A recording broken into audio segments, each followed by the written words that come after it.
Okay, it's the middle of March, March 18th actually, day after St. Patty's Day, and the day before St. Joseph's Day actually. And we're out here to do a little top off and check the wine out. It's been sleeping most of the winter since last October. I'm going to do a little top off and I'm going to do a little tasting to see what it tastes like.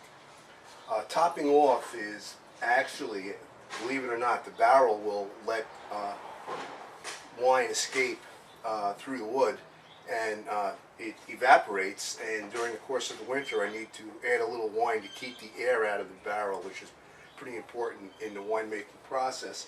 So simple process. I remove the top, which is called a bung, and I look in there, and it's in pretty good shape actually. But I do need to top it off a little bit.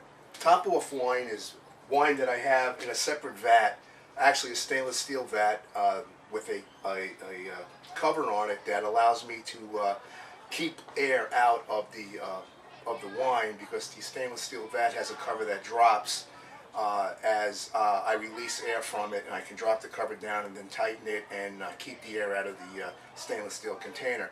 We make about 20 gallons of top off that we use to add to the wine and also to drink at the end of the year. So the process is pretty straightforward. Pour the wine in until it fills all the way back up. In this case, it's going to take about a half a gallon.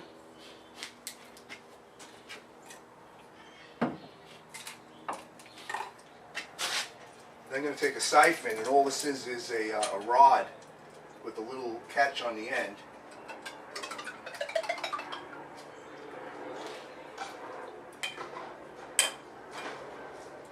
And I'm taking wine from about a foot down, which is a pretty good spot.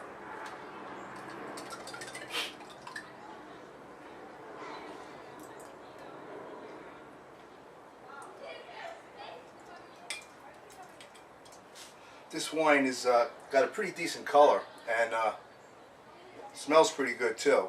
It really has about, this is March, April, May, maybe 2 or 3 months more at least in the barrel before we bottle it. If we can go longer, we will. The longer the better, up to about 2 years actually. This will be 1 year. I'd love to keep it in the barrel for 1 year, but we'll probably pull it out at about 10 months and then let it sit in a bottle for a while. That's pretty good. It's pretty smooth. It still has a little bit of a rough edge to it. The flavor is really good, so I'm not worried about that. It's going to turn out pretty good. What's really crazy about making wine, especially in a situation where you're doing it at home and you can sit on top of it, is that every time you taste it, it changes. The wine taste changes from month to month. As it sits in the barrel, as it keeps fermenting, as it keeps aging, the process, the live organisms, which wine basically is alive, changes from month to month.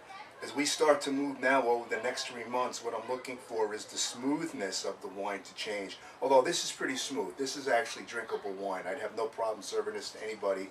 But I would like to leave it in the barrel for another couple of months just to take a little bit of the edge off of it. But it really is quite good.